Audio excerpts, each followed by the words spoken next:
Salut. Bienvenue chez Horror King. Abonne-toi, mets un pouce, dis-moi d'où tu regardes et quelle heure il est chez toi. Merci pour le soutien. On commence. Histoire 1. Ma cousine Marie-Claude et moi, on avait décidé d'aller bivouaquer dans le parc national de la Mauricie au mois de mai de 2016. J'avais 25 ans. Je devais me marier plus tard cet été-là. Elle avait 30 ans. Elle cherchait juste une excuse pour respirer un peu, s'échapper du rôle de mère au foyer qui commençait à lui peser. Elle adorait ses enfants. Faut pas le prendre mal. Mais tout le monde a besoin d'une pause, parfois. On habitait pas loin l'une de l'autre, à Repentigny, au Québec. On a pris la voiture ensemble.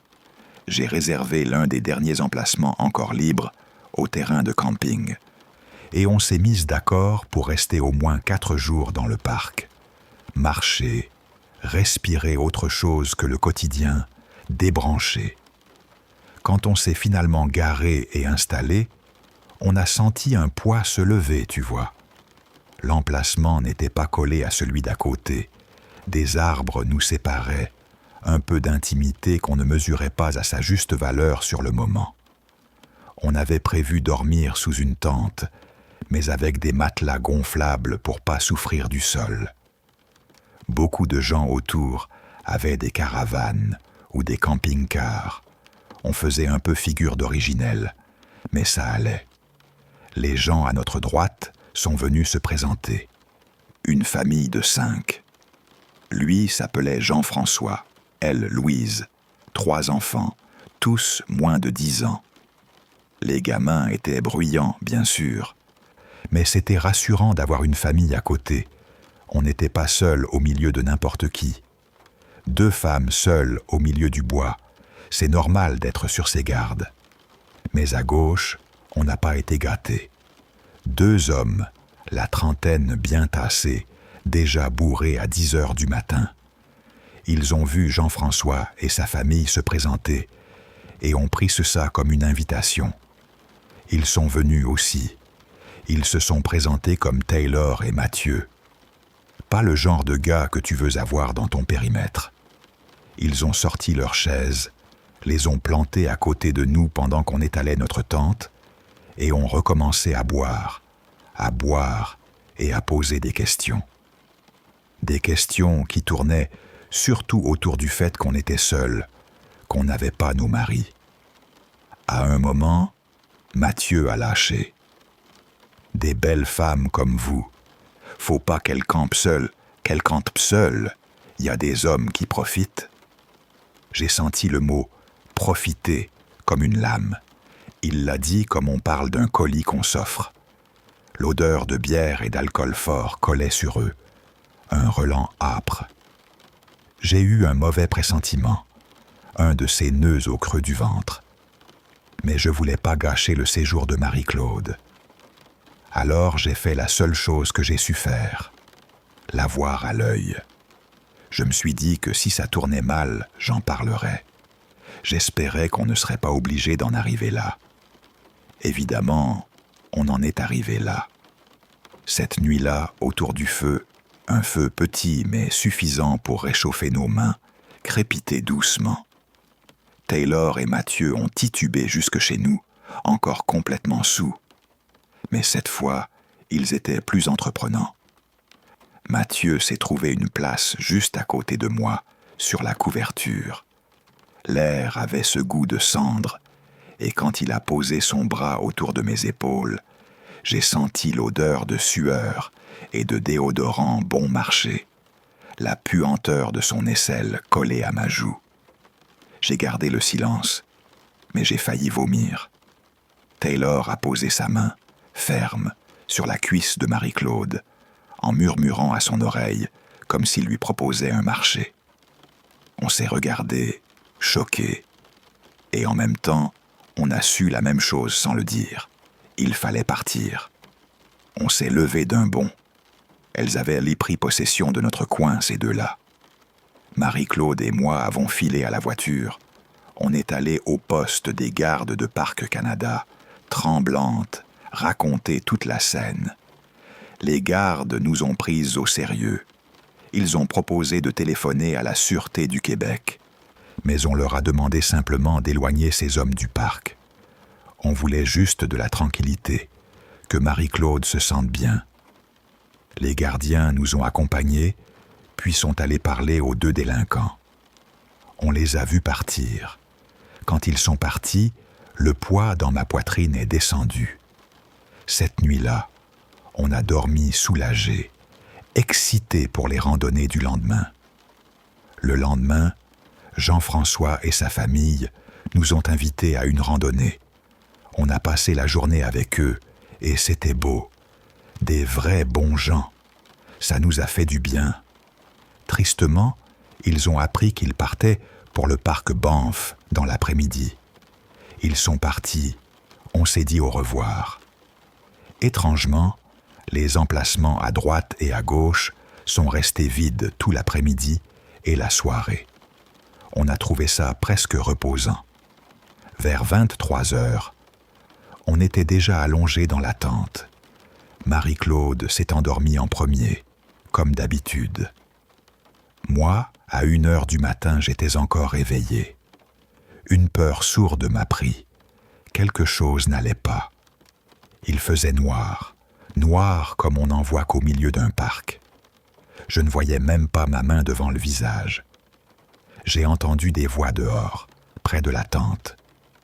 Des voix étouffées, mais très proches. Mes doigts se sont crispés sur le duvet. J'ai allumé la lanterne, pas pour me rassurer vraiment, mais pour voir. Quand on est dans une tente, on peut fermer les zips de l'intérieur, un petit verrou, mais c'est fragile. Une lame, une griffe, et la toile se partage. Les branches craquaient, les feuilles crissaient, le bruit se rapprochait, lent, méthodique. Mon cœur s'est mis à tambouriner si fort que je l'entendais dans mes oreilles. J'ai secoué Marie-Claude. Sa mâchoire a claqué, elle a grogné. J'ai plaqué ma main sur sa bouche pour pas qu'elle fasse un bruit plus fort que nécessaire. J'ai pointé la porte de la tente du doigt, en chuchotant « Quelqu'un est là ». On a entendu le zip essayer de s'ouvrir. Ils ont tiré, ça n'a pas bougé. On s'est dit qu'ils allaient partir. Et puis, un frisson. Une lame a entaillé la toile. Au début, un petit sillon. Après, ça a agrandi, net, précis. La toile s'est arrachée en un grand déchirement, comme si on ouvrait une plaie. La tente n'était pas petite. C'était une de ces grandes tentes où on peut tenir debout. Mais la toile, c'est juste du tissu. Je savais au fond de moi que j'avais pris une batte de bois au cas où. Je ne pensais pas m'en servir, mais on prend des précautions. J'ai attrapé la batte, doucement, sans bruit. Je me suis levé. J'ai senti mon cœur cogner, mon souffle court. Et la tête est sortie par le trou. J'ai levé la batte. Le bruit du bois qui heurte cuir chevelu, tu peux l'imaginer, c'était sec, presque détaché du vivant, un claquement qui a résonné dans la nuit. Il est tombé comme une poupée. L'odeur du sang, tout de suite, âcre, métallique. Celui qui était resté avec lui s'était évaporé, parti dans l'obscurité, comme aspiré. On a reconnu l'homme, Mathieu, le front ouvert, un filet de sang qui coulait, ses doigts ne tenaient plus rien. J'ai appelé la Sûreté du Québec. Ils sont arrivés. Mathieu est parti en ambulance, menotté sur la civière. Ils ont retrouvé Taylor pas bien loin, qui s'apprêtait à enfourcher un quad pour foutre le camp. Il a été arrêté aussi.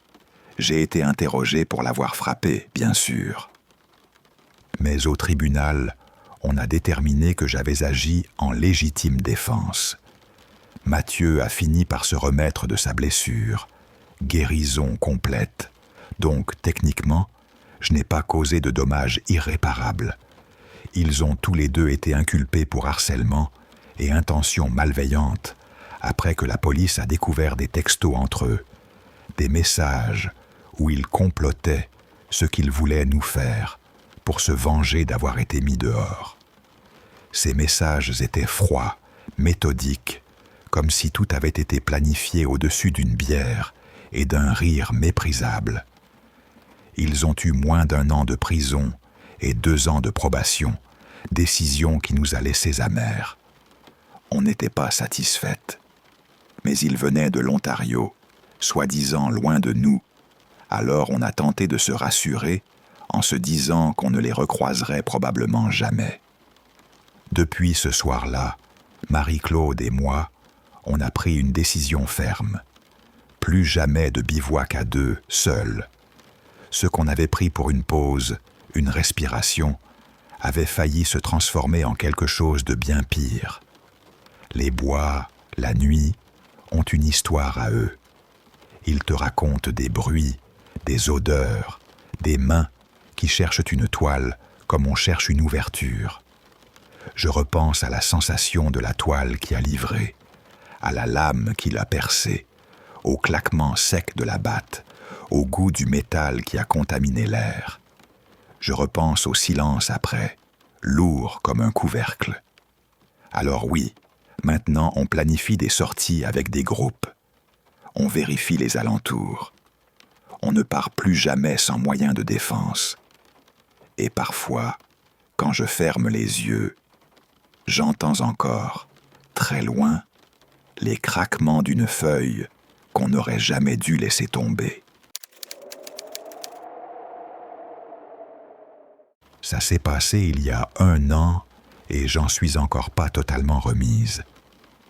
J'avais 18 ans et je venais de commencer ma première session au cégep dans une petite ville du centre du Québec. Le cégep était petit, mais il y avait des résidences pour les quelques chanceux qui avaient réussi à s'y loger. J'avais obtenu une chambre privée qui ne coûtait pas trop cher, et ça m'avait tellement simplifié la vie. Je préférais être seul dans ma chambre plutôt que partager avec une coloc. J'aimais ma bulle. J'étais hyper réservé à l'époque. Encore un peu comme aujourd'hui. Le jour de l'emménagement, ma mère n'est même pas venue me déposer. Elle était trop prise par le travail, comme elle l'avait toujours été pendant toute mon enfance. Elle avait à peine fait mon diplôme de secondaire 5. J'ai chargé ma voiture.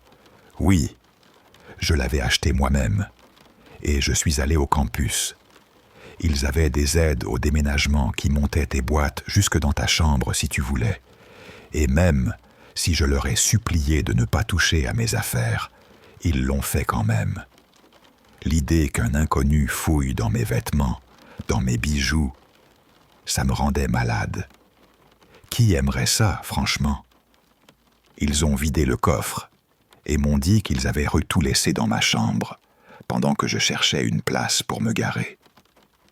Moi, j'ai passé la journée à imaginer ces mains traînantes, ces regards qui fouillaient mes tiroirs. J'avais rien de scandaleux à cacher, mais je voulais pas qu'on farfouille dans mon intimité. Quand je suis enfin monté les escaliers, essoufflé, rageuse, parce que l'ascenseur était hors service, j'ai ouvert la porte et j'ai trouvé quelqu'un dans ma chambre, quelqu'un qui regardait dans mes boîtes. J'ai failli vomir. Il a refermé la boîte dès qu'il m'a vu. Il est entré. Il s'est présenté Eric, mais il a dit que tout le monde l'appelait Skids. À ce moment-là, j'ai su que jamais de la vie j'appellerais ce type Skids, mais je me suis fait la courte échelle pour lui répondre. Je voulais juste qu'il sorte, vite. Pour ça, il ne fallait pas l'engager plus que nécessaire. Sauf que mon plan a foiré. Je n'ai même pas eu besoin de lui poser des questions pour qu'il me raconte toute sa vie. J'ai été poli. Je lui ai demandé de partir après une demi-heure de monologue sur sa vie. Et au lieu de partir comme tout être humain normal, quand on le prie de partir, il a pointé du doigt un détail dans ma chambre et a commencé une longue tirade pour expliquer en quoi ça le concernait. 1 heure s'est écoulée. Eric parlait sans fin. Moi, j'ai fait mine d'écouter, mais mon cœur battait comme un tambour contre ma cage thoracique. J'entendais le papier des cartons craquer sous ses doigts, l'odeur de sa sueur qui entrait dans ma chambre et me collait à la langue. J'avais envie de le gifler. J'ai pensé à l'étrangler dans ma tête, juste pour me sentir mieux. Rien de réel, juste une image pour lui mettre des limites. Il fallait préciser quelque chose. Éric n'était pas beau, pas du tout. Il était petit, environ 1,60 m, et devait peser à peine une 50aine de kilos. Il m'a dit qu'il avait 20 ans, ce qui m'a choqué, parce que son crâne presque chauve lui donnait l'air d'en avoir 35. Il portait ses lunettes immenses, à la Jeffrey Dahmer, qui grossissaient ses yeux trop écarquillés. Son visage était constellé d'acné. Plus je le regardais, plus j'avais pitié. Mais ça n'enlevait rien au malaise. Il m'a littéralement dit qu'il n'avait aucun ami. Il l'a dit comme qui annonce la météo. J'ai compris qu'il était resté dans ma chambre si longtemps parce qu'il n'avait nulle part où aller, personne à qui parler. J'ai eu un pincement au ventre. Pourtant, quand je lui ai demandé poliment de partir, il n'a rien écouté. Ce n'est que quand la responsable de l'étage est passée et l'a vu que cette femme lui a demandé de sortir que finalement il a quitté. Avant de partir, il a essayé de me serrer dans ses bras. J'ai reculé comme si on venait de me caresser avec un objet sale. La responsable de l'étage, une fille plus vieille, vraiment sympathique, est revenue s'asseoir et m'a dit de rester. Je me suis attendu au règlement d'usage, au truc froid et protocole. Non, elle m'a dit de me tenir loin d'Éric. Apparemment, avant, il avait aidé des gens à déménager. Et à chaque fois, il avait fini obsédé par les filles qu'il avait aidées. Ils avaient reçu une alerte, il avait reçu un avertissement, et si ça revenait, il le virerait. Elle m'a dit « Ignore-le, ne lui parle pas. Lui parler, ça l'encouragera. » Elle avait ce ton, calme et sec, qui t'annonce un danger qu'on préfère pas détailler. Elle m'a raconté son surnom, pas parce que c'était cool, parce que c'était dégoûtant. Un jour, il serait allé pisser. Il aurait tiré son pantalon et ses sous-vêtements complètement, et les autres gars dans la toilette auraient vu des traces, des marques, dans ses sous-vêtements. Ils l'ont surnommé Skids, et lui, il a embrassé ce nom comme on embrasse un trophée. Il s'appelait donc Skids, et il était fier de ça, ce qui me donnait la chair de poule. La semaine suivante, il a commencé à venir à ma porte, comme s'il poussait pour entrer, à s'imposer pour me parler. Chaque fois que je l'ai prié de s'en aller, il restait. J'ai dû appeler la responsable de l'étage encore et encore pour qu'elle vienne le chercher. Ça a dégénéré tellement vite qu'ils l'ont banni de l'étage. Ils m'ont dit que s'il revenait, il serait expulsé de l'immeuble et possiblement du cégep. J'ai entendu des bruits, des rumeurs. Skids disait à tout le monde que j'étais sa blonde. Les gens venaient me voir, surpris, me demandant pourquoi j'étais en couple avec ce type, et en profitaient pour me dédaigner. Je leur ai dit que c'était faux. Heureusement, on m'a cru. Il a eu l'air furieux que tout le monde ait découvert ses mensonges. Un jour, il m'a attendu après les cours. Dès que je suis sorti de la porte, il m'a plaqué un baiser mou, gluant, et je l'ai repoussé d'un mouvement sec. Il a remonté ses lunettes sur son nez, et, regardant les autres, il a dit à haute voix « Tu vois, je te l'avais dit, elle est à moi, elle est ma blonde, et à personne d'autre. » Un gars de ma classe, Mathieu, est arrivé pour me demander si j'allais bien. Éric l'a poussé dans le dos en criant que personne n'avait le droit de me parler. Mathieu l'a repoussé, l'a foutu par terre. Ça n'a pas pris beaucoup d'efforts.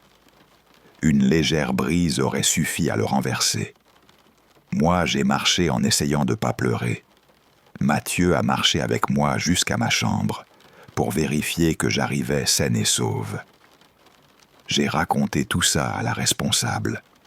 Ils ont pris l'affaire au sérieux. Le cégep lui a mis un ultimatum. Laisse-la tranquille, sinon tu es expulsé. J'ai pensé à appeler la Sûreté du Québec, mais je ne voulais pas plus d'attention. 3 mois sont passés. Rien. Plus de regards insistants, plus de messages. Presque rien. J'ai soufflé. Et puis, 4 semaines après que tout semblait calmé, j'ai reçu une lettre. La lettre était courte, écrite comme un souffle. « Tu es belle », commençait-elle. « Je sais que je t'ai manqué. Ce furent les 3 mois, 4 jours et 9 heures les plus durs de ma vie. Je sais que ça a été pareil pour toi. Je peux pas croire que tu doives sortir avec cet affreux juste pour que les autres pensent que tu me repousses. Il nous sépare. Mais je te promets qu'on sera ensemble encore, peu importe ce qu'il faudra. Tu es à moi. » La lettre m'a glacé. J'ai montré ça à mon copain. Oui, le gars qui m'avait demandé de sortir, et il m'a dit d'aller le montrer à quelqu'un. La responsable l'a pris et l'a porté à la doyenne. On a obtenu une ordonnance de protection temporaire. Ils l'ont aussitôt exclu du campus. Ça m'a soulagé pour un temps. Mais j'ai continué de recevoir des notes, des mots qui me décrivaient la vie qu'ils voulaient avec moi, la façon dont j'étais faite pour faire des bébés. Je les ai gardées, tressautantes, à chaque fois qu'une feuille glissait sous ma porte. Comme on n'a jamais pu prouver que c'était lui, on n'a pas pu lui coller des violations. Tout restait en suspens. Une nuit, pourtant, alors que je rentrais à vélo du bout du campus, j'étais seul. La nuit était froide. Les réverbères jetaient des bandes de lumière sur le macadam. Quelque chose m'a enveloppé. Mon haut du corps a été pressé dans une couverture froide. Des bras m'ont cerclé la taille. Une voix a chuchoté à mon oreille. Maintenant, on peut enfin être ensemble. J'ai hurlé, mais il n'y avait personne autour. J'ai senti une douleur aiguë, comme une lame qui cherchait ma cage thoracique. Je me suis effondré sur le sol, le goût du métal dans la bouche, mes doigts glissant sur ma peau brûlée par le froid. J'ai arraché la couverture comme on arrache une punaise, et j'ai levé la tête. Là, debout dans le clair-obscur des lampadaires, il se tenait. Éric. Son visage, plus fou encore que d'habitude, il tenait un couteau dans sa main droite. Il riait, et ses lèvres étaient tachées de sang, non pas le mien, mais du sang sur la lame. J'ai vu le rouge sur l'acier, et l'odeur du fer m'a noyé. J'ai touché mon flanc. Mes doigts se sont couverts de chaleur rouge. Il se tenait au-dessus de moi, et il riait, comme si le monde entier était un spectacle pour lui. « Si on ne peut pas être ensemble en vie, a-t-il dit, on le sera en mort. » Il a ensuite posé la lame contre sa gorge et l'a traîné. J'ai entendu le déchirement. Il est tombé, le sang jaillissant comme une fontaine. Il a essayé de tendre la main vers moi. J'ai reculé, la chair hérissée, incapable de bouger. Quelqu'un a finalement entendu. Un passant s'est arrêté, a crié, a appelé la Sûreté du Québec. Les ambulanciers sont arrivés. Mon plaie n'était pas profonde, miraculeusement, pas besoin d'opération, juste des points de suture. Le couteau m'avait raté un peu. Ils m'ont recousu sous la lumière blafarde de l'ambulance. Je me souviens du bruit des pinces, du caoutchouc des gants, de l'odeur désinfectante qui me brûlait la gorge. Éric a survécu aussi. Il n'avait pas sectionné l'artère principale de son cou. Il était encore en vie quand ils l'ont emmené. Après, il a été arrêté. J'ai eu l'impression de renaître. Il a été accusé de tentative de meurtre et on l'a condamné à 12 ans de prison, augmenté pour l'utilisation d'une arme mortelle durant le crime. Tout ça s'est passé il y a longtemps maintenant, Assez de temps pour que la ville oublie. Les gens oublient vite, mais moi, je n'ai rien oublié. Je me réveille encore parfois, au milieu de la nuit. Le souffle court, et j'entends encore ce chiffon humide de son souffle contre mes lèvres. Je devrais préciser, Éric n'est pas son vrai nom. J'ai voulu rester la plus anonyme possible, et changer son nom m'a paru la façon la plus simple. J'ai entendu dire qu'il s'est battu en prison, à sa 4e année, et qu'il est mort après une rixe. Je ne ressens rien, honnêtement. Si quelque chose, je suis presque soulagé qu'il n'ait jamais eu la chance de sortir, pour peut-être finir ce qu'il avait commencé avec moi. Je crois que certaines nuits, tant que ces images vivent dans ma tête, il n'aura jamais complètement disparu. Je lui ai proposé qu'on prenne la route, qu'on parte de chez nous à Montréal vers l'est, jusqu'à la Gaspésie, pour aller voir sa famille. On s'est dit que ça ferait du bien de sortir, d'airer nos têtes et de longer le fleuve Saint-Laurent.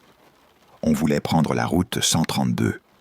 La route 132, c'est l'une de ces routes dont tout le monde parle, belle, sauvage, qui longe la côte du Québec. On l'avait déjà faite, chacun de notre côté, quand on était gamin, mais jamais ensemble. J'étais surexcité. J'ai fait les valises une semaine avant le départ, comme si j'avais peur d'oublier quelque chose. Jean-François était content aussi, mais moins excité que moi. Lui allait conduire l'aller. Je conduirais le retour. Le jour est arrivé. On avait promis de partir tôt, mais on est parti vers 2 heures de l'après-midi. Ça nous a pris 3 heures pour traverser Montréal et sa circulation pourrie, contourner Trois-Rivières et descendre jusqu'à Drummondville. On est sorti de la route principale là-bas. On s'est arrêté à Drummondville pour goûter des poutines touristiques et tout ce qui baignait dans la sauce. Pour ceux qui ne connaissent pas, il y a un gros festival de poutine chaque année. Quand on traverse la ville, si on baisse les fenêtres, l'air sent la sauce et les frites. L'odeur vous suit. C'était un arrêt rapide mais agréable. Vers 5h30, on était reparti. Après encore 1 heure de route, on a enfin pris la route 132. Et là, le paysage nous a remis la gorge serrée. Plage, falaises, eau, immenses étendues. Le vent salé, l'odeur froide de l'eau. Mais c'était la fin de l'automne, presque le début de l'hiver. Le soleil tombait vite. La lumière s'est éteinte plus tôt que je ne voulais. Le ciel est devenu lourd. On voyait de moins en moins le fleuve. Je l'ai senti comme un vol raté. On avait pris cette route pour les panoramas et le jour s'est enfui. On a décidé de s'arrêter dans une petite aire de stationnement pour motoriser le long de la plage et de dormir là. On n'était pas dans un motorisé, bien sûr, juste notre petite voiture, mais il n'y avait presque personne, alors on s'est dit que ce serait sûr. La soirée était douce, presque parfaite. On avait des collations, on avait tout ce qu'il fallait pour une nuit au bord de l'eau. J'étais heureuse. J'avais hâte de voir le lever du soleil sur la mer. Notre voiture n'était pas grosse, pas un utilitaire, pas assez pour rabattre complètement les sièges à plat. C'était une Honda Civic, propre et relativement neuve. On a baissé les dossiers, on s'est blotti sous nos couvertures, et Jean-François a entrouvert la fenêtre pour laisser un peu d'air frais. On s'est assoupi. On n'a dormi que quelques heures. Je me suis réveillé en sursaut parce que Jean-François a été secoué par un coup contre la vitre. Un tapotement, léger, régulier. La vitre était embuée par la condensation. On ne voyait rien de l'extérieur. Il m'a secoué et m'a demandé si j'entendais. Moi, j'avais dormi profondément. Je n'avais rien percé. Puis on l'a entendu encore. Tape, tape, tape. Et on a regardé du côté conducteur. Une silhouette se dessinait à peine contre la buée. Jean-François a essuyé la vitre avec la manche pour voir qui c'était. Dès qu'il a dégagé le verre, on a su qu'on était foutu. Il y avait 3 hommes dehors. 3 hommes qui avaient l'air d'hommes normaux, banalement habillés, sans extravagance.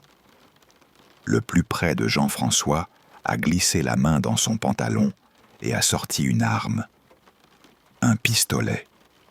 Il y avait du verre entre nous et l'arme, mais ça n'allait pas arrêter une balle. Peut-être que la vitre donnait à Jean-François une illusion de sécurité, une seconde d'air. Il a attrapé ses clés. Il a voulu démarrer la voiture. Il devait croire qu'on partirait, qu'on s'enfuirait. Ils n'ont pas aimé ça. Je lui ai crié de ne pas démarrer, que c'était trop dangereux, qu'il allait nous tuer. Mais c'est le moment où le type avec le pistolet a enfoncé le canon dans l'ouverture minuscule de la vitre et l'a pointé droit sur moi. Je l'ai vu, le métal noir, froid, et l'expression vide sous sa capuchon. Mon cœur s'est mis à tambouriner comme si quelqu'un frappait sur une porte de nuit. Mes mains ont commencé à trembler. J'ai supplié, j'ai pleuré, j'ai dit des prières muettes. Jean-François, lui, est resté immobile, concentré, et d'une main tremblante mais déterminée, il a déverrouillé la portière. Ils n'ont pas hésité. Ils ont ouvert la porte et l'ont tiré dehors. Le silence qui a suivi était plein de coups. Des coups qui rendaient la peau et le cri.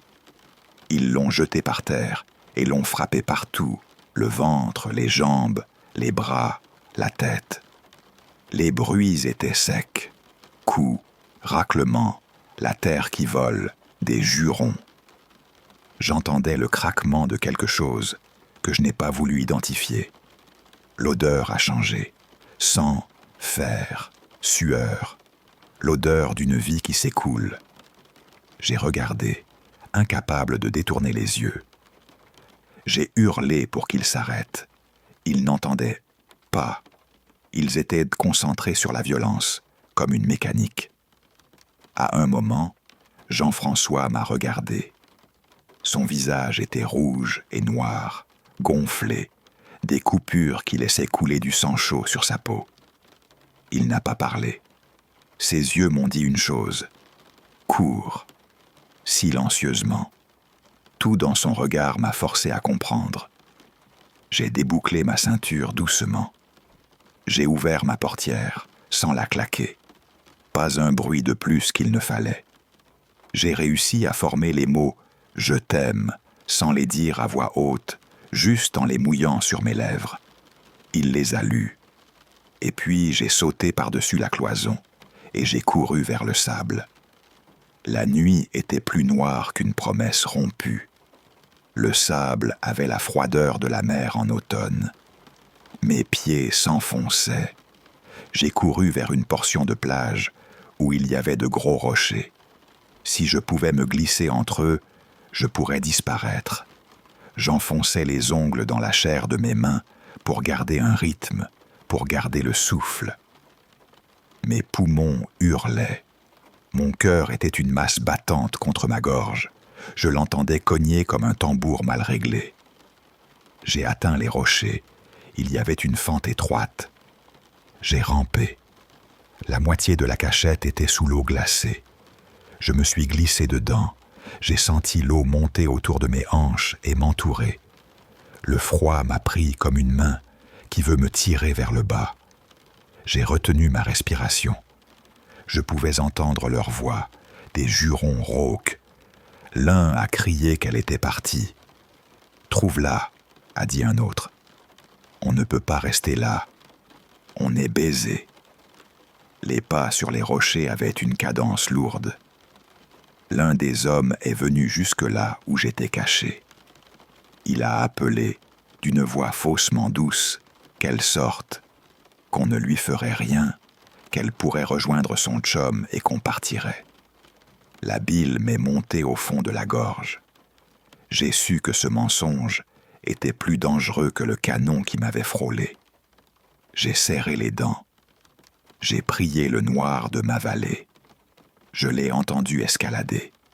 Sa respiration était large, rapide. Il jurait après avoir glissé. Puis quelque chose a cédé, un grognement, un bruit de chute. Il est tombé, assez loin pour que je ne le voie pas. Il a hurlé de douleur, de colère, s'est relevé en criant qu'il ne me trouvait pas. Il a regagné le bord des rochers en boitant, se plaignant plus de sa fierté que de sa blessure. J'ai attendu, jusqu'à ce que je l'entende s'éloigner, jusqu'à ce que sa voix se perde avec le vent. Là, j'ai émergé tout doucement de ma cachette pour regarder. La lune éclairait la plage d'une lumière sale. J'ai presque pu distinguer notre voiture. Ils sont montés dedans, tous les trois. Ils ont démarré en trombe, engouffrant sable et nuit, et ils sont partis comme des ombres avalées par la route. Sur le sable, tout près, Jean-François gisait immobile. Je n'ai pas réfléchi. J'ai rampé hors de ma cage d'eau froide et j'ai sprinté jusqu'à lui. Son souffle était faible, irrégulier. Il était inconscient, mais il respirait encore. Sa bouche était pleine de goût métallique. Son visage portait des fleurs de bleu et de sang. J'ai cherché son pouls, comme si ma vie en dépendait. Et c'était le cas. Nos téléphones étaient dans la voiture. Il les avait volés. J'étais coupé du monde, sans voix ni signal. Je me suis traîné jusqu'à l'aire de motorisée la plus proche. C'était encore une distance qui m'a paru une éternité. J'ai frappé à la porte d'un camping-car en hurlant. La main qui m'a ouvert a semblé tarder une année. Finalement, ils ont répondu.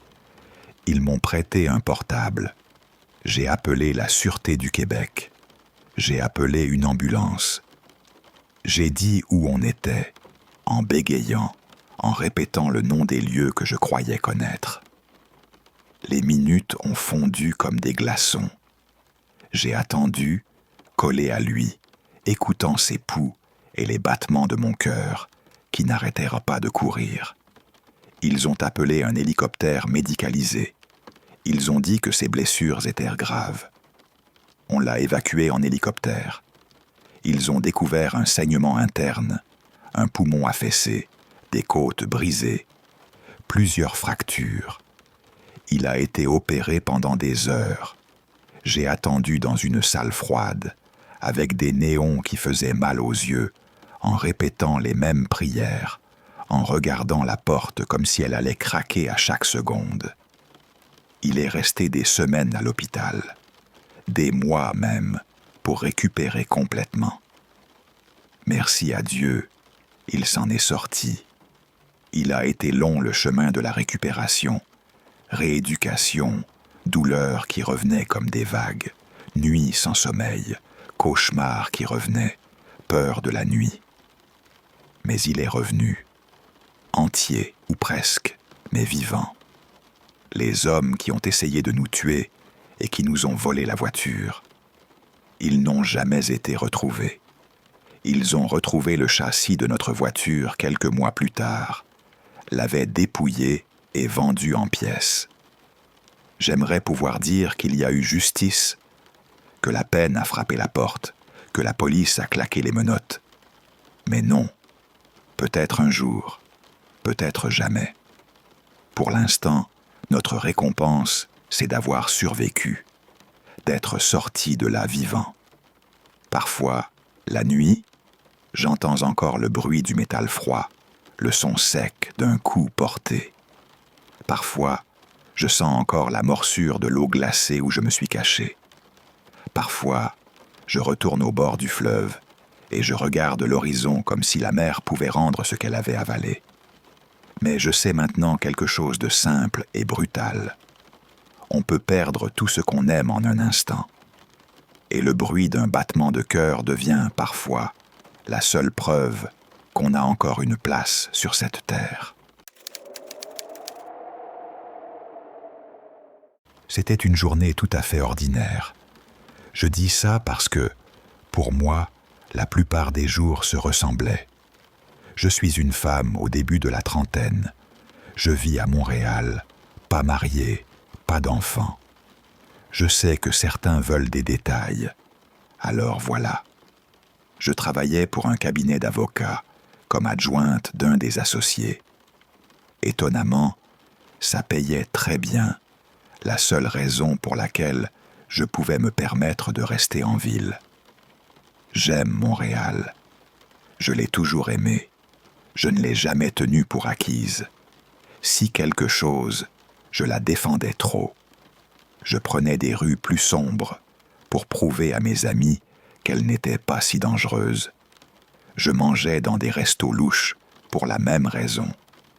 On peut dire que je n'étais pas la plus prudente. Un de ces rares jours de pluie de l'année, j'ai décidé de marcher avec ma copine Chantal dans les rues que j'aime tant.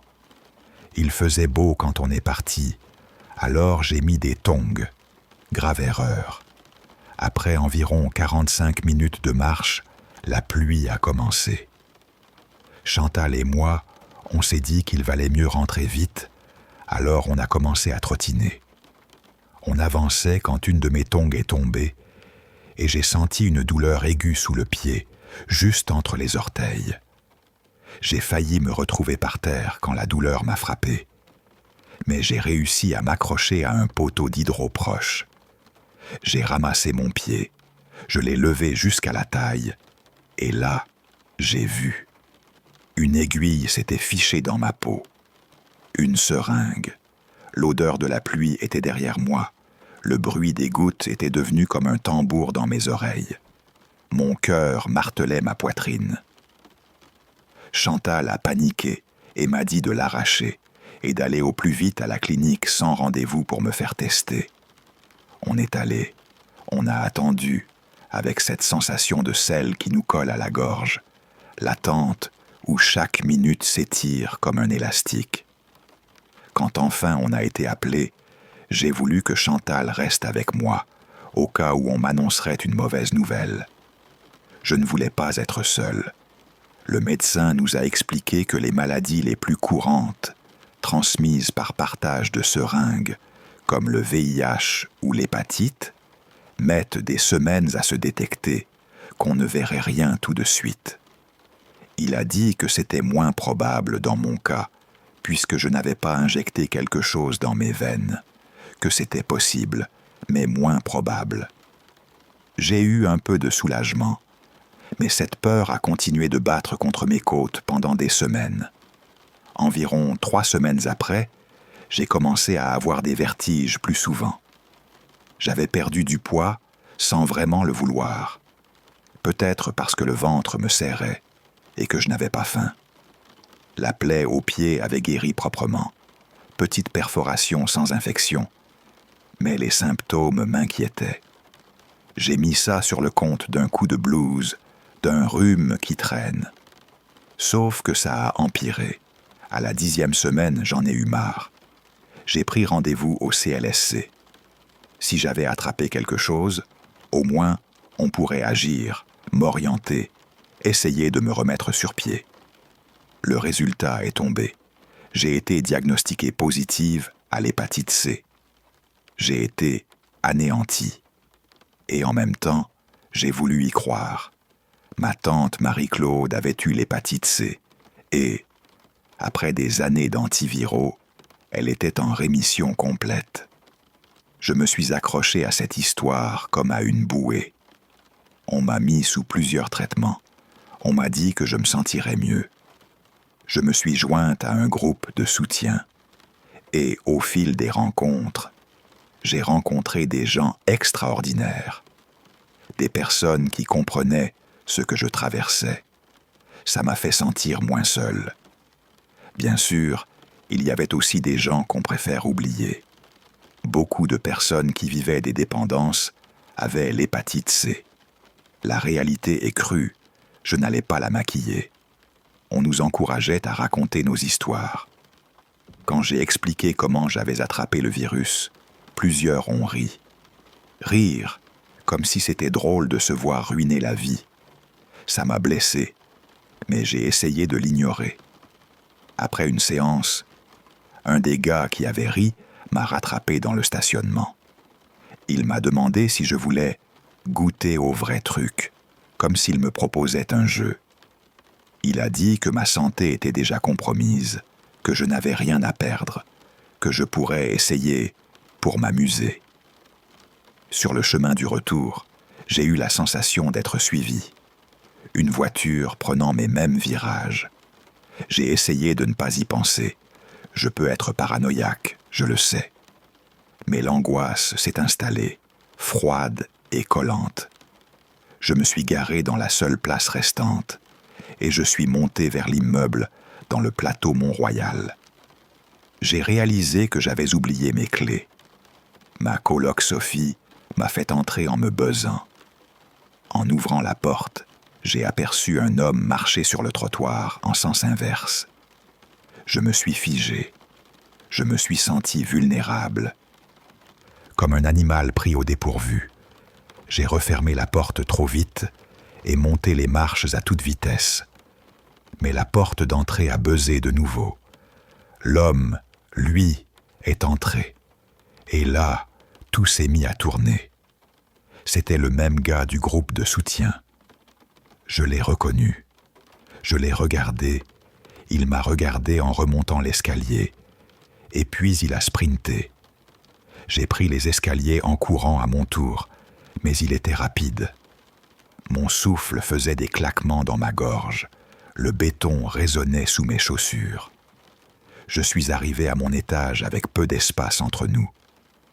J'ai tourné la clé pour ouvrir la porte de l'appartement et, au moment où je l'ai fait, il s'est jeté contre mon dos, m'a plaqué contre la porte en bois franc. L'impact m'a coupé le souffle. Sophie a dû entendre parce qu'elle a ouvert la porte aussitôt pour voir. Il nous a poussés toutes les deux à l'intérieur, nous a sommés de nous taire et a dégainé une arme à feu. On s'est assise sur le sofa, muette, les larmes qui montaient, comme du sel chaud. Il nous a braqué la même question encore et encore. Où c'est ? Dis-le, et je pars, et vous ne me reverrez jamais. J'ai bredouillé, j'ai demandé de quoi il parlait, mais il ne précisait pas. Il a fouillé l'appartement comme une tempête. Les bruits étaient écœurants, objets jetés au sol, le claquement de ses chaussures, le métal des poignets qui cognaient. Il a hurlé, a renversé des choses, a tapé les murs. Et puis, il a commencé à délirer à haute voix, à se parler comme si d'autres étaient dans la pièce. Ils nous cachent ça, ils sont de mèche. Elle est l'une d'elles, elle veut nous faire souffrir. Sa voix était râpeuse, pleine de bile. J'ai senti le sol glisser sous mes pieds. Ça n'était plus seulement un cambrioleur drogué, c'était quelqu'un qui avait basculé. Après quelques minutes de silence pesant, il est venu vers moi. Il m'a saisi par les cheveux, m'a tiré jusqu'au petit placard utilitaire dans le coin du salon, où on rangeait les produits ménagers. Il m'a enfoncé à l'intérieur, a verrouillé la porte et a dit en me soufflant au visage « Tu ne sors que si tu me dis où sont les médicaments. » L'air du placard sentait l'eau de javel et la poussière. Mes poumons ont brûlé sous cette odeur de propre. Je me suis dit alors « Il veut mes médicaments. » J'ai compris qu'il cherchait mes antiviraux. J'ai dit que c'était dans la table de chevet, à côté de mon lit, qu'il pouvait les prendre et partir. Sophie a certifié qu'il se précipiterait là-bas. Et c'est ce qu'il a fait. Il a couru dans la chambre, il a ouvert la table de chevet, il a pris les boîtes. Il est sorti de l'appartement en moins d'1 minute, après que je lui ai dit où regarder. Dès qu'il est parti, Sophie a verrouillé la porte et elle est venue m'ouvrir. On s'est effondrés l'une contre l'autre, en sanglots. On a appelé le service de police de la ville de Montréal. Les voix au téléphone étaient les calmes, mais mécaniques.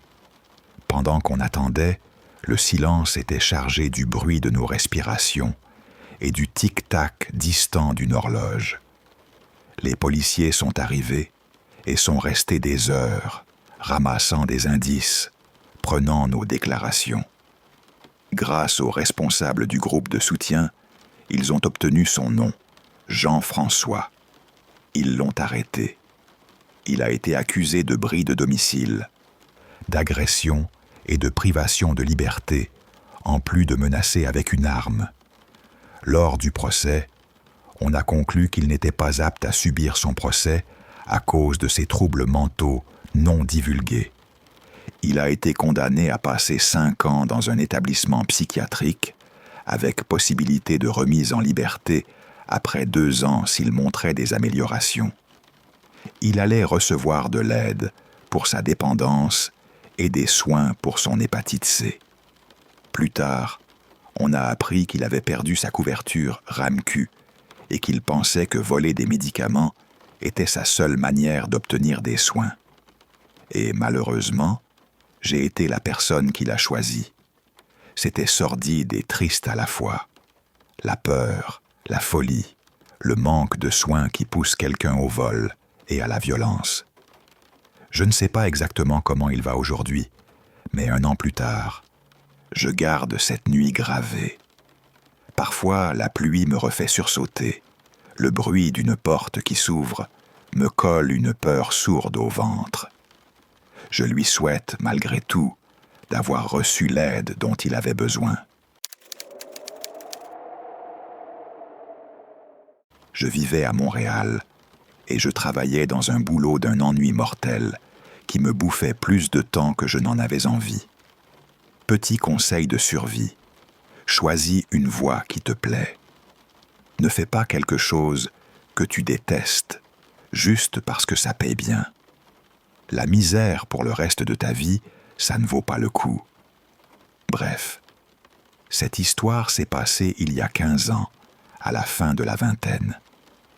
J'avais 1 semaine de vacances devant moi et j'avais décidé d'aller me perdre en Gaspésie, histoire d'oublier que je détestais ma vie. Une part de moi voulait tout plaquer là-bas et ne jamais revenir. Rien ne me retenait vraiment à Montréal de toute façon. Je suis allé en avion jusqu'à Gaspé et j'avais prévu de longer la côte jusqu'à Percé pendant cette semaine. J'ai loué une voiture pour parcourir les plages et manger dans les restos dont les blogueurs parlaient sans cesse à l'époque. Après avoir récupéré la voiture de location, je suis allé direct à la plage.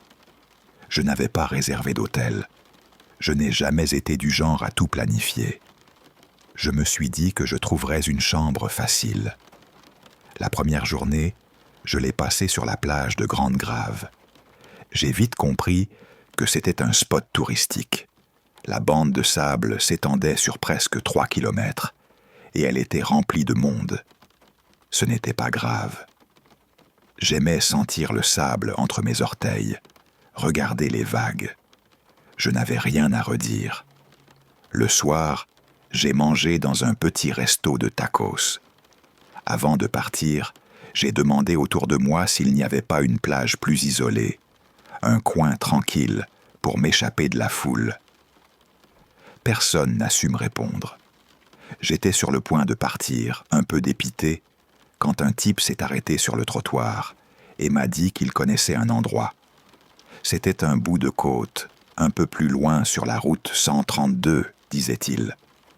Moins fréquenté, plus sauvage. Il m'a averti qu'on n'y allait plus beaucoup depuis qu'il y avait eu plusieurs attaques de requins au cours des dernières années. Heureusement, aucune mort, m'a-t-il assuré. À une époque, c'était un bel endroit, pas pris d'assaut par les touristes, et il a insisté pour que j'y aille. Il a précisé que la dernière attaque remontait à plus d'1 an et qu'il venait souvent ici sans problème. Il a ajouté, avec un sourire qui ne rassurait pas plus. Lui et quelques amis y allaient le lendemain, et je pouvais les suivre si je voulais. J'ai dit que ça m'intéressait. On s'est fixé un lieu de rendez-vous pour que je puisse le suivre. Ne pas avoir réservé d'hôtel à l'avance était peut-être une erreur. Ce week-end-là, Un gros festival folklorique se tenait en ville et tous les motels étaient pleins. J'ai fini par passer la nuit dans un motel à l'heure, crade, où j'ai eu l'impression à certains moments que je ramassais plus de maladies que d'heures de sommeil. Au milieu de la nuit, je n'en pouvais plus et je suis parti dormir dans ma voiture. Le matin n'est jamais arrivé assez vite. Je suis allé au dépanneur Couche-Tard, où nous avions prévu de nous retrouver, et j'ai pris un café pendant que j'attendais. Ils sont arrivés avec plus d'1 heure de retard, et j'étais presque parti quand ils sont apparus. Le type du resto s'appelait Jean-François.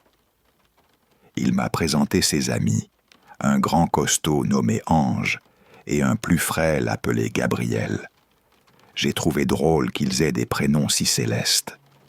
Jean-François m'a dit de les suivre de près dès qu'on prendrait la sortie de la route 132, parce que la route devenait un peu chaoteuse par endroits. Ça sonnait mal, mais j'étais déjà trop curieux pour reculer. On a quitté la route principale et on s'est enfoncé vers la mer. Le paysage s'était progressivement vidé de maisons et de bâtiments. Et quand j'ai aperçu l'eau au loin, un petit frisson d'excitation m'a traversé. La route est devenue plus étroite, pleine de nids de poules et de cailloux. Rien d'insurmontable, mais pas un chemin pour les distraits. Quand on est enfin arrivé à la plage, Jean-François m'a dit de garer la voiture sur le sable. Personne d'autre n'était là, et il faisait ça tout le temps. Il a sorti quelques planches de surf de la benne de son camion et m'a demandé si je voulais en prendre une. J'ai décliné. Je ne savais pas surfer et je n'avais pas envie d'apprendre aujourd'hui. Il m'a alors proposé la planche à pagaie qu'il avait emportée aussi. Je l'avais repérée qui dépassait d'un coin du camion, mais j'aurais trouvé impoli de la réclamer. J'ai été soulagé qu'il me l'offre. Ils se sont moqués de ma lycra rayée, un maillot à manches longues noir et blanc. Mais je m'en fichais. Il était stylé. J'ai traîné la planche à pagaie jusqu'à l'eau et j'ai galéré pour monter dessus. Tenir debout a été pire que je n'imaginais. Je suis tombé plusieurs fois avant de trouver mon équilibre. J'ai finalement pagayé à une bonne distance du rivage, à environ 30 mètres. Je ne connais pas la mesure exacte, c'est une estimation, mais c'était loin du bord. La petite plage formait une sorte d'anse, enfermée entre des rochers aiguisés qui s'élevaient comme des dents à chaque extrémité. J'étais posé sur ma planche, à regarder les vagues et à laisser le soleil taper sur ma peau quand j'ai senti une ombre glisser sous moi. J'étais bête. J'ai pensé que c'était un dauphin. J'ai crié aux autres pour leur dire qu'il y avait des dauphins, mais ils n'ont pas entendu.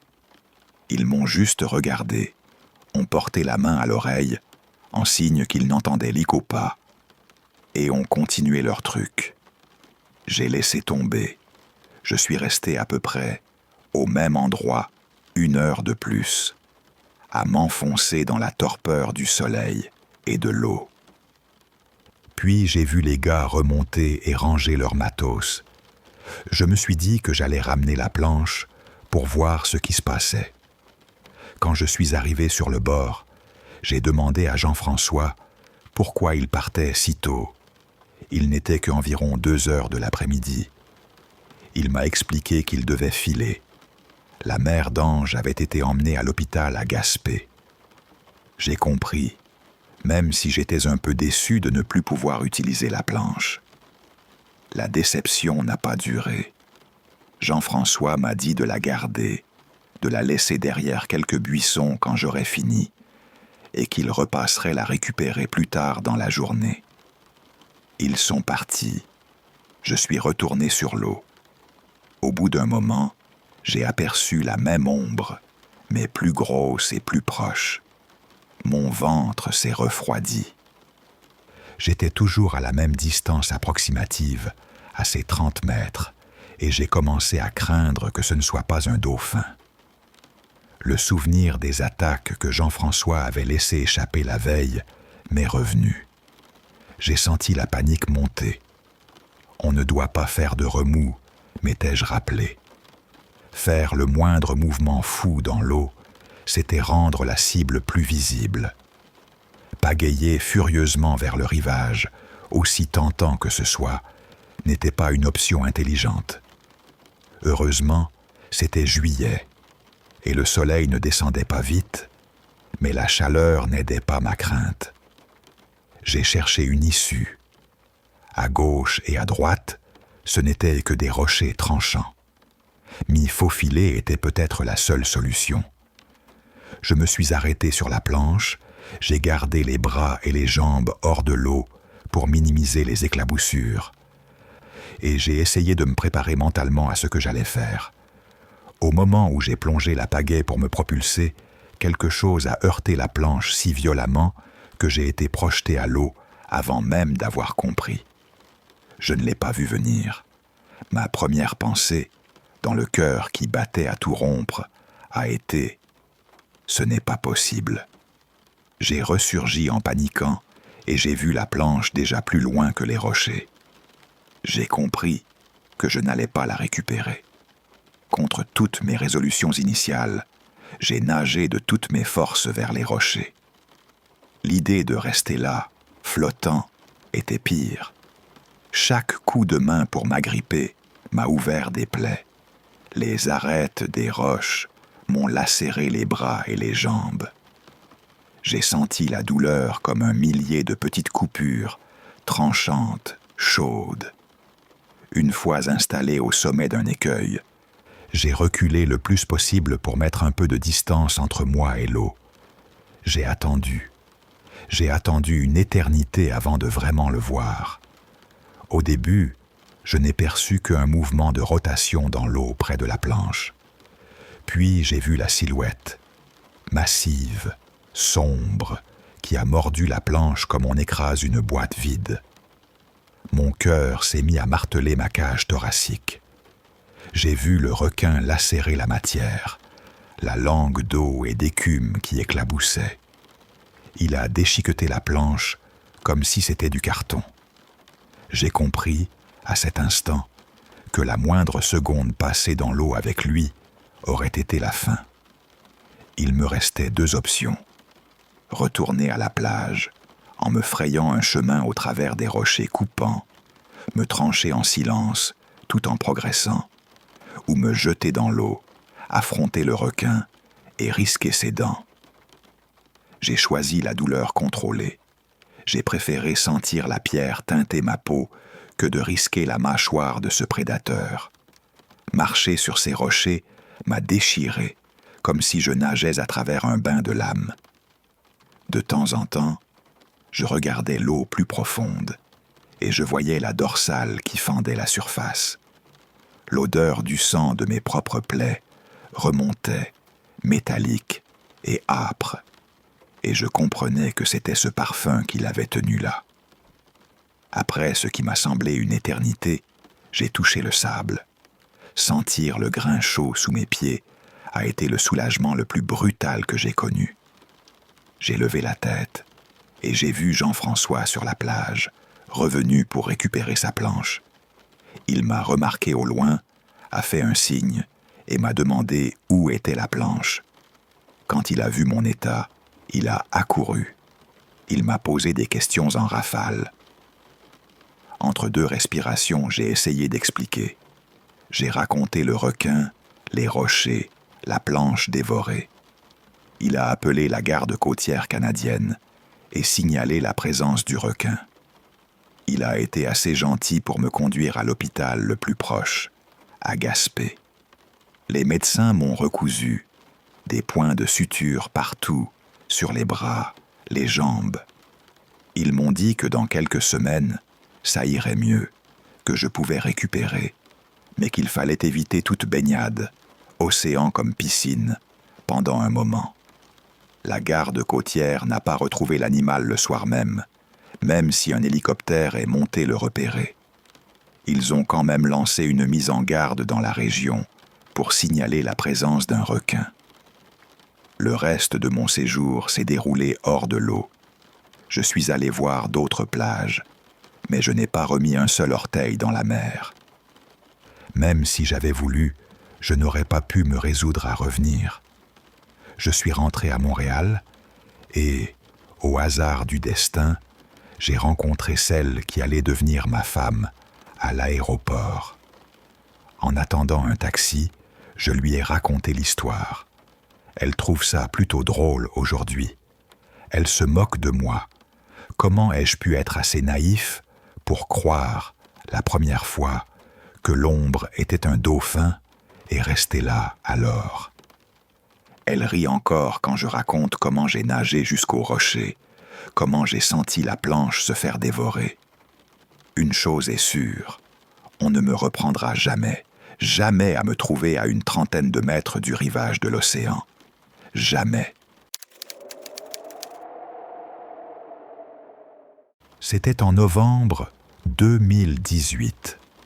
Mon mari, Jean-François, est entré dans la maison comme si le monde venait de se craquer en deux.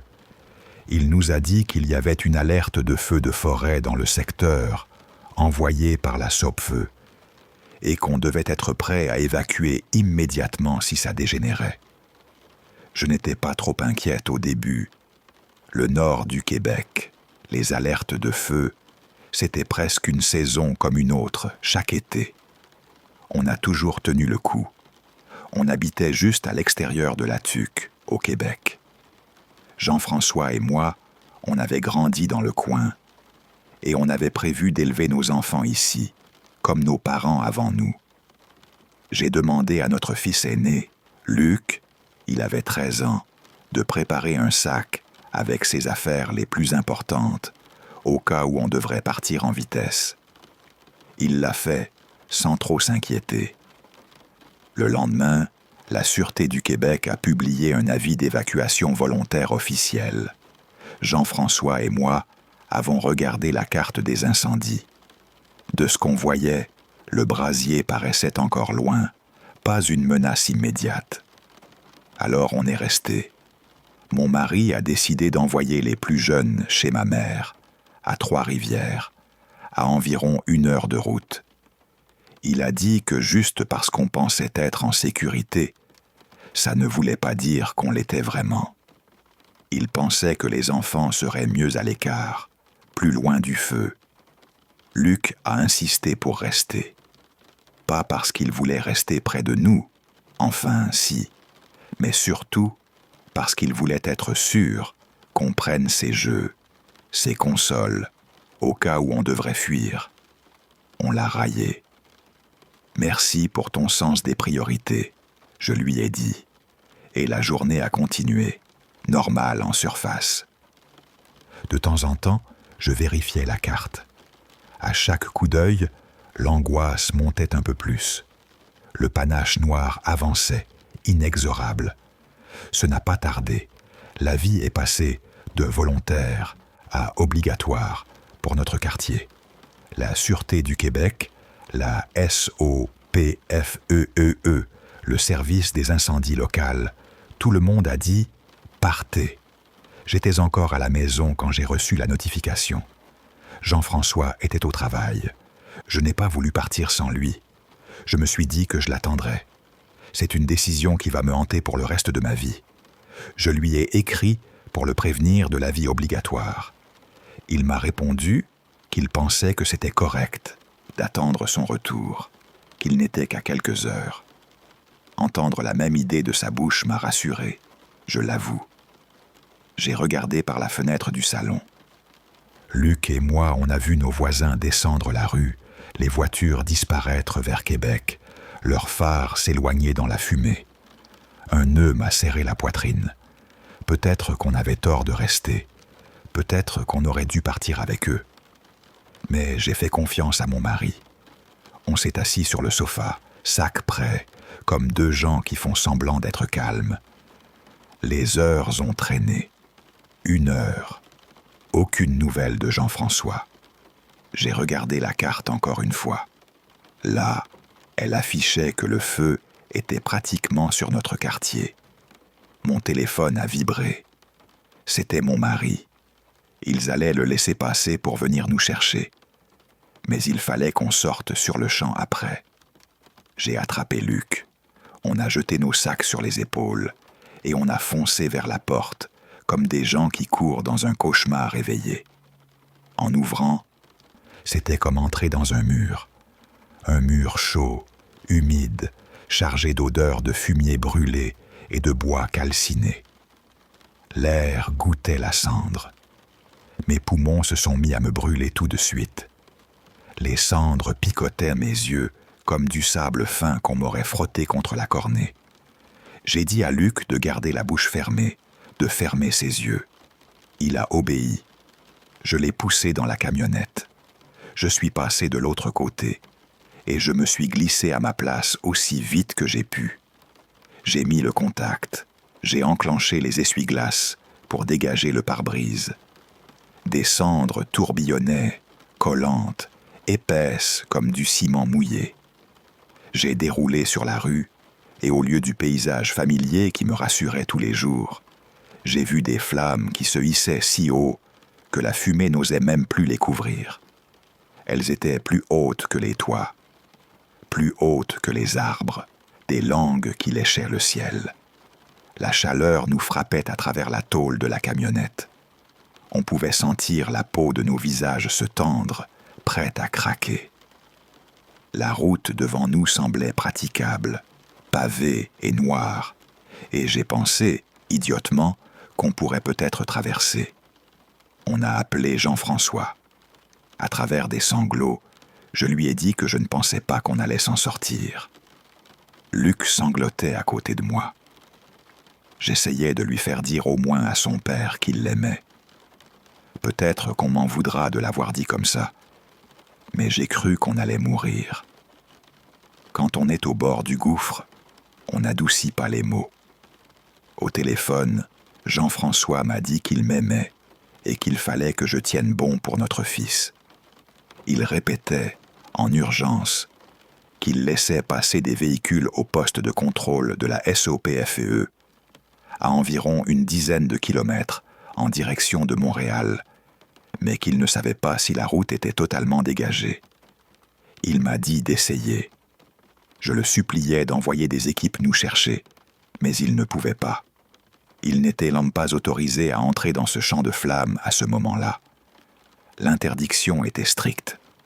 J'ai dit à Luc que je l'aimais, et j'ai appuyé sur l'accélérateur. Les arbres sur les côtés étaient des chandelles. Les flammes prenaient de la hauteur et de l'intensité. La chaleur rendait l'air tremblotant comme une flaque d'huile sur le feu. Je sentais mon cœur taper si fort que je craignais qu'il ne saute hors de ma poitrine. Luc hurlait, me suppliant de faire demi-tour, de nous cacher, de revenir attendre son père. Je lui ai ordonné de fermer les yeux, de se mettre sur le plancher, en avant du siège. Il n'avait aucune raison de voir ce désastre. Moi, j'ai su tout de suite. Il n'y aurait pas de retour possible. Notre maison devait déjà brûler, j'en étais certaine. Les larmes me coulaient. La culpabilité m'a rongé en silence. Je me suis senti coupable de mettre mon fils là-dedans, de croire que tout irait bien parce qu'on l'avait toujours fait avant. On était complètement cernés. Autour de nous, c'était un paysage d'apocalypse, branches qui craquent comme des os, le cuir des feuilles qui craquellent, des fenêtres qui éclatent en cascades de verre et d'étincelles. Et pourtant, je savais qu'on n'était pas si loin de Jean-François. Cela rendait tout encore plus absurde et plus terrible, si proche et impuissant. L'idée d'être avalé par le feu, de disparaître comme si on n'avait jamais existé, m'a glacé. Mais on avançait. Il n'y avait pas d'autre option. Peu à peu, Luc a arrêté de crier. Il a commencé à fredonner, comme on fredonne pour s'empêcher de hurler. J'ai compris qu'il essayait de se calmer. Qui t'apprend à faire ça, à fredonner pour ne pas mourir? Personne. Je suis resté étonné par l'éclat fou d'un feu en pleine puissance. Jamais je n'avais vu une lumière pareille, blanche, presque bleue au cœur des flammes. La fumée nous atténuait la clarté. C'était un peu plus supportable pour les yeux, mais la chaleur était autrement. J'attendais que la camionnette rende l'âme, qu'elle surchauffe et cale, qu'on tombe entre les dents du brasier. Par miracle, elle n'a pas lâché. Plus on roulait, moins le feu nous entourait. C'était comme si on émergeait d'une mer de flammes. On approchait du poste de contrôle quand j'ai vu qu'un arbre était tombé en travers de la route devant nous. J'ai essayé d'appeler mon mari encore une fois, mais je n'avais plus de service. Le feu continuait de se jeter sur tout ce qui restait autour de nous. Sortir du véhicule pour marcher vers le poste n'était pas envisageable. C'était une fournaise vivante. On a dû attendre, immobile, à l'intérieur, espérer que ça passerait. À travers la fumée, j'ai aperçu un camion de pompiers qui venait vers nous. Une silhouette rouge qui apparaissait puis disparaissait dans le voile gris. Ils ont aspergé notre camionnette d'eau, comme si on la trempait dans une poche d'air froid. Puis ils ont arrosé la zone tout autour, pressé, précis. On nous a fait descendre, doucement. Ils nous ont donné des masques, des boucliers d'air, et ils nous ont accompagnés jusque dans leur camion. On a roulé jusqu'au poste de contrôle. Là, entre deux respirations qui brûlaient encore, on a retrouvé Jean-François en larmes. Il nous avait repérés grâce à une application sur nos téléphones. Il a montré leur emplacement aux policiers de la Sûreté du Québec et aux pompiers. Ils ont accepté d'essayer de venir nous chercher. On n'était qu'à quelques dizaines de mètres d'une unité d'intervention. C'était absurde. On avait roulé, on avait frôlé l'enfer, et on était si proches.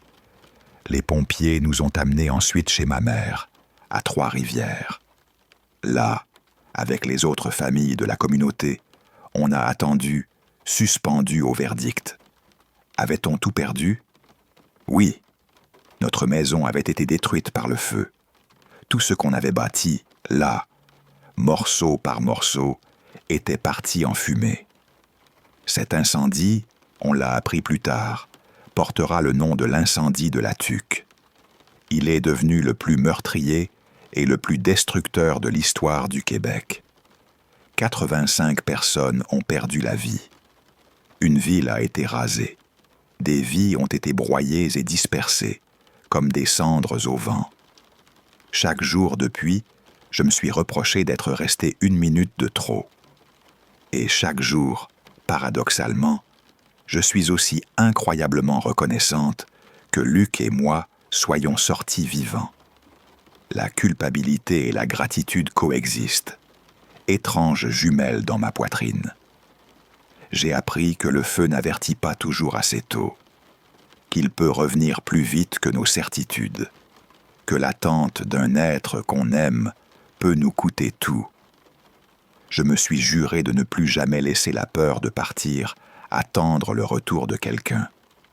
Mais ces promesses, parfois, sonnent creux quand on a encore le goût de cendre dans la bouche. Je n'oublierai jamais le son du bois qui explose, le goût de la fumée qui reste au fond de la gorge, le parfum âcre qui colle aux cheveux, la chaleur qui ne quitte plus la peau, la façon dont le monde peut se réduire au battement fou d'un cœur et à la main d'un enfant serrant la vôtre. Ce sont ces détails-là qui me réveillent la nuit. Ce sont eux qui me rappellent qu'on a frôlé quelque chose d'indescriptible et qu'on y est revenu, vivant, par un fil. J'avais 25 ans quand tout ça est arrivé. Je passais la plupart de mes journées au refuge sans euthanasie de Montréal, à m'occuper d'animaux qu'on croyait perdus. Au départ, j'étais bénévole. Des années plus tard, un poste s'est libéré. Et ils me l'ont offert, avant même de l'afficher sur leur page Internet. J'ai pleuré en silence sur le trottoir. J'ai enfin été payé pour un boulot que je faisais par amour. Ce n'était pas pour l'argent que je le faisais.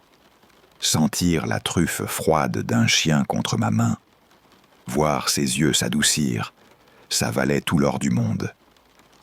Mais oui, ça faisait du bien d'être reconnu. Je croyais comprendre les animaux, surtout les chiens. Dans notre coin, la plupart des arrivants étaient des bulldogs américains, des molosses. Beaucoup avaient des problèmes d'agressivité. Ça ne m'a jamais arrêté. Les gens mentent quand ils abandonnent. Ils racontent que le chien est dangereux ou malade pour se dédouaner. Parfois, je comprenais, certains faisaient face à l'impossible. Mais souvent non. Des gens qui laissaient partir un compagnon parce qu'il était vieux, parce qu'il sentait mauvais, parce que les enfants s'en étaient lassés. Ça me vrillait le cœur. Ces mêmes gens revenaient parfois quand ils voyaient une portée de chiots en ligne. Notre règle était simple, pas d'adoption pour ceux qui abandonnaient. Des gens trouvent ça dur. C'est une politique pour protéger ce qu'on a sous notre toit. Un jour, un homme est arrivé avec un bulldog américain dans un état lamentable. Avant même de parler, il a demandé qu'on l'euthanasie. Il a dit que le chien était méchant et qu'il ne trouverait jamais personne. Quand je dis que ce chien était malade, je veux dire qu'il était près de la mort. Il l'a traîné jusqu'à nous, à la laisse, parce qu'il n'avait plus la force de marcher. Il était décharné, la peau tendue, chaque os visible comme une petite montagne sous la graisse disparue. Je l'ai regardé par-dessus le comptoir. J'ai senti la colère me monter, une colère sourde, noire, pour l'homme qui le déposait. Et encore plus quand il a insisté pour qu'on l'abrège. Honnêtement, quelqu'un aurait dû abréger lui. Le monde serait mieux sans un type qui bat un être sans défense, qui ne connaît que l'amour. J'ai enregistré l'admission du chien et je lui ai dit qu'on n'allait pas l'euthanasier. Ce n'était plus son choix. Dès que je l'ai signé comme appartenant au refuge, il est devenu nôtre. On l'a emmené dans l'infirmerie pendant qu'il s'éloignait, et j'ai choisi son nom. Je l'ai appelé Morphée, parce qu'il avait ce regard perdu, comme si le sommeil lui manquait depuis des années. Morphée était un puzzle de blessures. Plusieurs côtes cassées, une patte arrière fracturée, le crâne fêlé, des lacérations partout, des déchirures qu'on pouvait compter qu'avec l'aide d'un miroir. Et pourtant, malgré les radios et les piqûres et les nuits blanches à le surveiller, il n'a jamais montré d'agressivité. Jamais. Calme, confus. Il ne bondissait pas, il ne grondait pas. Il plissait juste les yeux quand je passais la main sur son poil sale. On a déposé une plainte pour cruauté envers les animaux à la Sûreté du Québec. Ils nous ont dit qu'ils allaient enquêter. 2 semaines plus tard, ils sont revenus. Ils étaient allés chez lui. On trouvait rien d'anormal. L'homme avait expliqué que le chien s'était battu avec l'autre chien de la maison. Les agents ont dit qu'il avait d'autres chiens en apparence, en bonne santé. Sans preuve irréfutable d'agression, il n'y avait pas grand-chose à faire, juste garder un œil au cas où. Je n'ai pas pu laisser tomber. J'avais tissé un lien avec Morphée. Je me suis porté volontaire pour le garder en famille d'accueil pendant sa convalescence. Je me disais à 99% que j'allais craquer et le garder pour moi. Il y avait quelque chose de spécial dans sa façon de me fixer, comme s'il se souvenait d'un nom qu'on lui avait donné autrefois. Alors j'ai pris une décision stupide. J'ai regardé la fiche d'admission. J'ai trouvé son nom, Jean-Guy Tremblay, son adresse. Un plan tordu s'est formé dans ma tête. Je suis allé faire du repérage. J'étais loin d'être une fillette fragile. J'étais grande, un peu plus d'1,90 m, et je m'imaginais capable de me défendre. Je me suis dit que si je posais les bonnes questions, si je voyais, si j'avais des preuves, la sûreté agirait. Le lendemain, j'étais en congé. J'ai pris ma voiture, la rage au ventre, le café froid sur le siège. L'endroit où il habitait était presque 1 heure de route du refuge, un quartier dur de Laval qui sentait le fer et la peinture écaillée. J'ai garé ma voiture devant la maison et j'ai été heureuse d'avoir des vitres très teintées quand je l'ai vu partir en voiture. 20 minutes plus tard, il réapparaissait au volant, un autre bulldog américain attaché à l'arrière. Il ne semblait pas en bonne santé non plus. Je l'ai suivi à distance, sans collant, sans phare. Il m'a mené jusqu'à une zone industrielle, près du vieux port de Montréal. Il s'est arrêté devant un bâtiment abandonné. J'ai attendu. J'ai compté 15 minutes dans ma tête, parce que je voulais être sûr qu'il serait entré. J'ai entendu un aboiement, bas, plein d'angoisse, qui filtrait à travers la poussière. Je suis sorti de la voiture. Le vent sentait la rouille et les vieux pneus. J'ai marché sur des gravillons qui grinçaient sous mes chaussures. La porte en bois du bâtiment a geint quand je l'ai entr'ouverte. Ce bruit m'a traversé comme un coup de froid. J'ai avancé sans décider de la suite.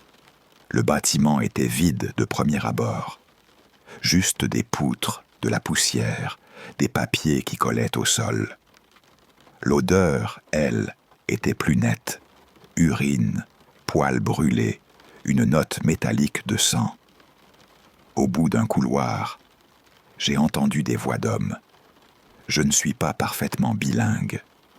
Leurs mots me sont restés étrangers, mais leurs gestes parlaient clair. 2 hommes sont sortis. Ils ont fourré des liasses de billets dans leurs poches. Ils ont quitté. J'ai approché la porte indiquée sous-sol. La pancarte était penchée. De l'autre côté, les aboiements avaient changé de ton, plus fort, furieux. J'ai entr'ouvert la porte. Personne à l'intérieur. J'ai posé le pied sur la première marche. Sous la lumière crue, j'ai compris ce que je cherchais. Des cris étouffés, des raclements, des grognements qui n'étaient pas naturels. J'ai pris mon téléphone pour filmer, parce qu'on m'avait appris que la preuve, souvent, parle plus fort que la parole. La partie du mur à droite s'était effondrée, et, par la rampe, j'ai regardé en bas. Ce que j'ai vu m'a retourné l'estomac. Rien ne m'avait préparé à cette scène. Dans ce petit sous-sol crasseux, ils avaient aménagé un ring. Des hommes, une vingtaine, entouraient une arène de fortune. Des chiens se battaient, se mordaient, se déchiquetaient. Les cris des animaux s'entremêlaient aux hurlements d'encouragement et aux rires gras. L'air vibrait de l'odeur du sang et du poil brûlé. On voyait des gouttes sur la terre, des traînées rouges qui captaient la lumière comme du verre brisé. L'homme du refuge tenait un des chiens à la laisse, le même que j'avais reconnu sur l'affiche. Ils ont fait un gros plan sur son visage, pour la caméra. Il savait se faire filmer. Il savait comment le monde se gausse. Moi, j'étais là, accroupi sur la marche, la main moite sur la rampe. Mon cœur tambourinait dans ma gorge. J'ai senti la tête tourner. Les murs ont commencé à palpiter. J'ai eu envie de vomir. Tout mon corps m'a dit « pars ». Mais mes yeux restaient collés à l'horreur. Quand je me suis redressé, j'ai glissé. Ma main est sortie de la rampe en métal, humide de sueur. Le crissement, un seul, aigu, a transpercé la cave comme un coup. J'ai levé les yeux. Les silhouettes se sont figées. Le silence s'est déchiré en 10 secondes de cris. J'ai bondi. J'ai couru vers la porte, et derrière moi, des voix ont hurlé, des pas ont cogné. Elles criaient en français. Je n'ai pas compris leurs mots, mais je savais ce qu'ils voulaient, me faire taire. Je suis monté l'escalier à perdre haleine. J'ai tiré la porte. J'ai cliqué la serrure de ma voiture. J'ai démarré en trombe. Les pneus ont crié sur le gravier. J'ai conduit sans freiner, le cœur dans la bouche, la vidéo encore en train d'enregistrer dans mon téléphone. Je respirais à des trous, comme si on m'avait serré la poitrine. J'ai appelé la Sûreté du Québec dès que j'étais à distance. J'ai dit tout ce que j'avais vu. J'ai envoyé la vidéo. Le lendemain, un détective est venu chez moi. Il avait des cernes, une voix basse. Il m'a dit qu'il n'avait pas trouvé de ring opérationnel, mais qu'ils avaient relevé du sang et des poils. Je lui ai raconté tout, depuis Morphée jusqu'à la cave. Je lui ai montré la vidéo. Il est resté silencieux, puis il m'a regardé avec une colère qui ressemblait à de la honte. Il m'a dit qu'ils allaient agir. Jean-Guy Tremblay a été arrêté plus tard cette semaine-là. Tout le monde a été surpris qu'il ne se soit pas enfui. Il a été inculpé pour cruauté envers les animaux. Il a craché des noms, raccompagné des complices. Finalement, il n'a pas pris de prison, juste une année de probation, l'interdiction formelle de posséder un chien et l'obligation de ne pas vivre avec un propriétaire d'animaux. Les autorités ont saisi plus de 50 chiens dans plusieurs lieux. Ils ont été envoyés dans des associations ou des refuges sans euthanasie à travers la province après des soins. Ils ont tous tremblé avant de se calmer. Ils ont tous senti, pour la première fois depuis longtemps, une main qui leur promettait quelque chose de bon. J'ai eu peur après. Les policiers m'ont mis en garde. Les hommes comme eux n'aiment pas qu'on ouvre leurs portes.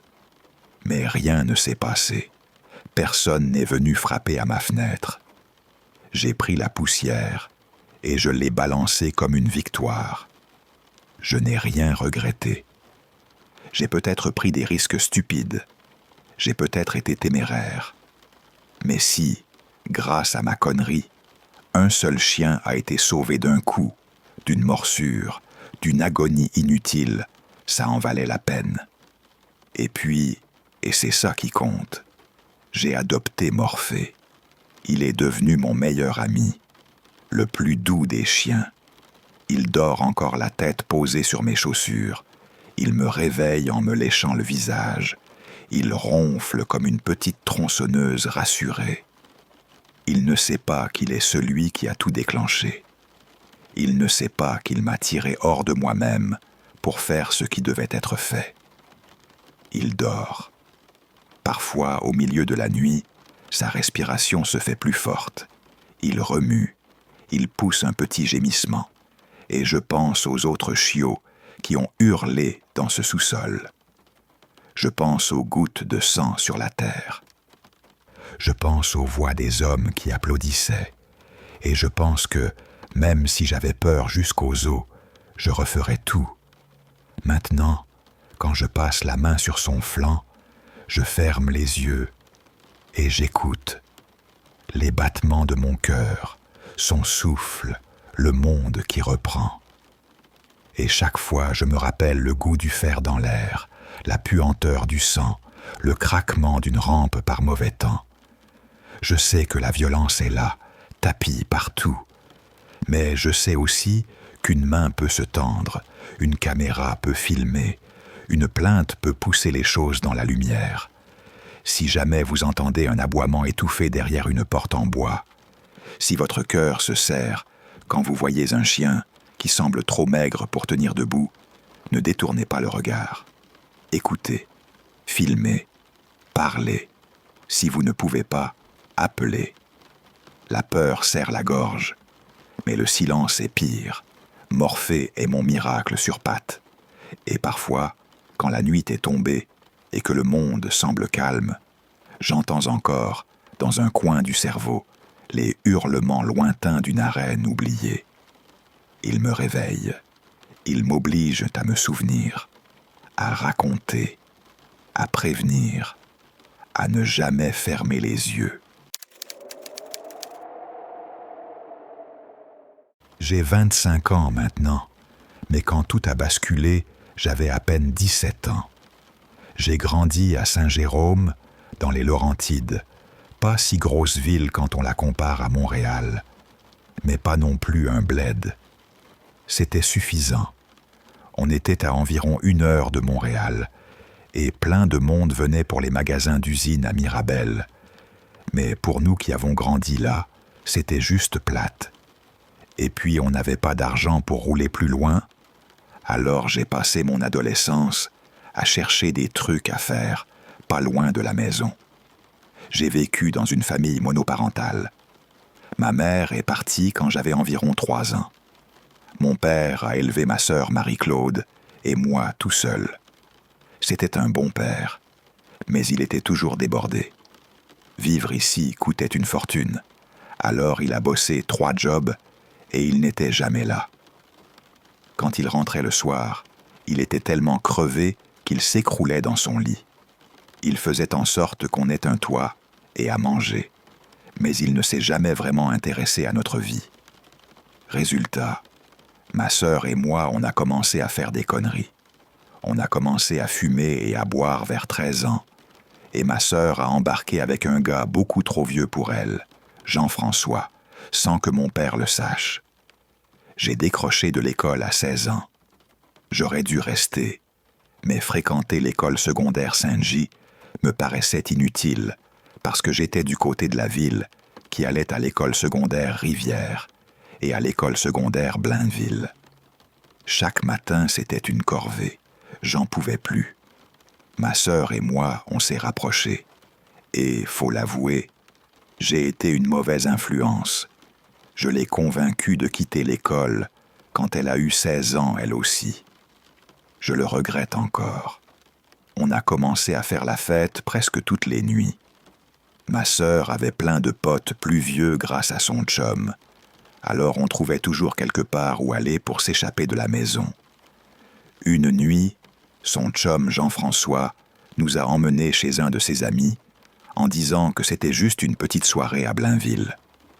On est arrivé et, évidemment, il y avait des centaines de gens qui entraient dans une maison minuscule, dans un quartier pas mal louche. Moi, j'aime m'amuser, mais pas à m'écraser contre des corps en sueur, juste pour atteindre la cuisine et me bourrer la face. J'ai dit à ma sœur que je voulais partir, trouver un autre endroit. Mais quand elle a demandé à son chum de me ramener, il a refusé. Il a dit qu'il y avait un gars à l'intérieur avec qui il avait un deal et qu'on devait attendre dans la voiture. Les mots qu'il a dits m'ont fait froid dans le dos, mais je suis restée silencieuse parce que j'avais peur. On a attendu, on a parlé de conneries, on a ri à moitié, on a essayé de ne pas regarder autour, mais l'air était lourd, rempli de sueur, d'alcool rance, de fumée. La musique battait comme un cœur malade à travers les murs. Après près d'1 heure, on a entendu des cris qui déchirèrent la nuit. Et on a vu Jean-François surgir de la maison en courant, en s'enfonçant quelque chose dans le pantalon. Il a sauté dans l'auto et ma sœur hurlait pour qu'il explique. Tout ce qu'il a dit, c'était qu'il fallait qu'on parte tout de suite. Il a écrasé l'accélérateur comme s'il voulait décrocher la lune. J'ai regardé dans le rétroviseur et j'ai vu un groupe d'hommes monter dans une voiture et partir à la poursuite. Ça a été le chaos. Les phares qui clignotaient, les pneus qui hurlaient, des klaxons. Ma poitrine battait si fort que j'avais l'impression que mon cœur allait exploser. Je lui ai crié d'arrêter, de nous laisser sortir, mais il a continué. Il répétait que maintenant on faisait partie de ça, et que ce qui lui arriverait à la fin de la nuit nous arriverait aussi. Ces mots étaient comme des pierres qui me tombaient dans la gorge. Il a réussi à semer les poursuivants. Je me suis senti soulagé, mais à peine. Il a fini par s'arrêter devant une maison dans un quartier plus chic de la ville. On est sorti. J'avais envie de courir, de m'enfuir loin, mais je ne pouvais pas. Je savais que ma sœur ne partirait pas sans lui, et je ne pouvais pas la laisser seule après ce qui venait de se passer. Il a frappé, et une vieille dame tout à fait ordinaire a ouvert la porte. Elle a soupiré en entendant ce qu'il a dit, comme si c'était banal, et elle nous a laissé entrer. Elle a appelé un prénom, probablement son fils, et un homme est descendu quelques minutes plus tard. Jean-François est allé dans l'autre pièce avec ce gars. J'ai essayé d'écouter, mais on n'entendait presque rien. Juste des éclats de voix, des rires rauques, le crépitement d'une cigarette. Et puis j'ai regardé ma sœur. Son visage, j'ai su, à ce moment-là, qu'elle savait exactement dans quoi elle nous avait fourrés. Elle n'avait pas l'air paniquée, elle avait l'air résignée. J'ai essayé de lui poser la question doucement, de ne pas la faire paniquer plus, mais mes mains tremblaient. J'ai supplié presque, pendant des minutes qui m'ont paru des heures, et finalement elle m'a répondu avec une nonchalance qui m'a glacé. « Il vend de la meth. Ok, maintenant ferme-la. » La phrase a frappé comme un coup dans la poitrine. Ça ne pouvait pas être vrai, ça ne pouvait pas être aussi simple. Mais c'était vrai. On était chez son fournisseur. Apparemment, il devait une montagne d'argent, et ils avaient convenu qu'il devait rapporter les pilules volées à minuit pour être quitte. Il pensait qu'il allait juste récupérer et rapporter, rien de plus.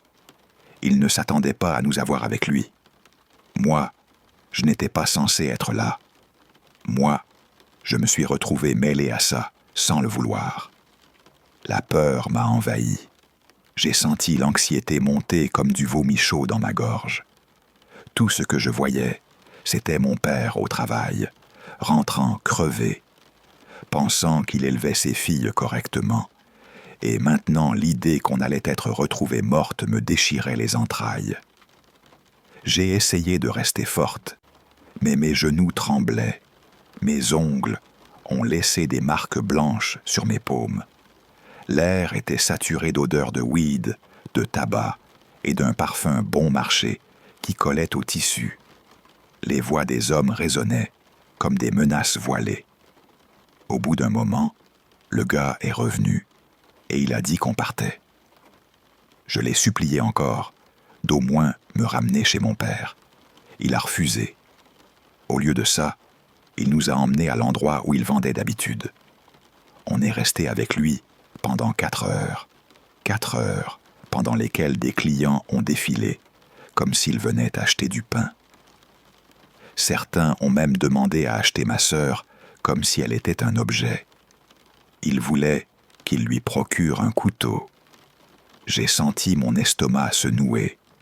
J'ai senti que j'étais devenu un objet aussi. L'odeur nauséabonde de sa voiture, mélange de clopes et de peau, m'a collé à la peau. Une part de moi a commencé à haïr ma sœur pour m'avoir traîné là, pour m'avoir exposé à tout ça, alors qu'elle devait savoir que c'était possible. Quand la nuit a fini par se diluer vers l'aube, il nous a raccompagnés chez nous. Il était environ 4 heures du matin quand il a déposé. Je suis entré en courant, j'ai fermé la porte à clé et je me suis effondré en larmes. J'ai pleuré jusqu'au petit matin. Tout s'est enchaîné dans ma tête comme des images projetées sur la voûte d'un cinéma. Mon père qui s'effondrerait en apprenant ce qui nous était arrivé. Ma sœur perdue à jamais. Le goût de la peur encore collé à ma langue. Cette nuit-là a été une sorte d'épiphanie. J'ai regretté toutes les décisions qui m'avaient mené là. J'ai commencé à voir mon père autrement, avec une gratitude mêlée d'épouvante. Cette nuit-là a brisé quelque chose entre ma sœur et moi. Elle a fini par emménager avec Jean-François plus tard la même année, malgré mes tentatives pour la dissuader. Moi, je suis retourné à l'école et j'ai obtenu mon diplôme 1 an plus tard que prévu. Mais mon père était fier malgré tout. Aujourd'hui, je vis toujours avec lui. Ma sœur et moi, on ne se parle plus depuis des années. La dernière chose qu'on a su d'elle, c'est qu'elle et son chum ont été arrêtés par la Sûreté du Québec pour possession en vue de faire le trafic. Il y a presque 1 an, j'ai essayé de la rejoindre, de lui parler, de lui dire que je l'aimais, mais à chaque fois ça n'a pas marché. Je me suis senti coupable, responsable même, pour la tournure que sa vie a prise. Je me suis dit que j'aurais dû faire plus, dire plus, être moins mauvaise influence. Avec le recul, j'ai compris une chose glaciale. Moi, j'ai survécu à cette nuit. Mais d'une certaine façon, elle ne s'est jamais relevée. Elle est morte là, morceau par morceau, entre l'odeur de la fumée et les lumières des bagnoles qui fonçaient. Peut-être que ça sonne fou, mais la fille que je connaissais n'est jamais revenue. Et quand je ferme les yeux la nuit, j'entends encore les cris, la musique qui martelait les murs, le bruit du moteur qui s'éloignait. Et je sens cette culpabilité comme une main froide serrée autour de ma gorge. Je continue d'écrire ça en chuchotant, comme si le fait de parler à voix basse pouvait empêcher le monde de m'entendre et de me reprendre mon souffle. Peut-être que si j'ose dire son nom assez fort, quelque part dans la nuit, elle m'entendra et reviendra. Mais je sais maintenant que certaines nuits laissent des marques qui ne partent jamais, que certaines portes qu'on a franchies une fois restent ouvertes pour toujours. Et la peur, tu peux la sentir au creux des nuits, quand tout le monde dort. Elle revient, elle marche entre les maisons, elle souffle sur les épaules comme un froid humide. J'ai survécu à cette nuit-là, mais il me manque un morceau. Et ce morceau, c'est elle.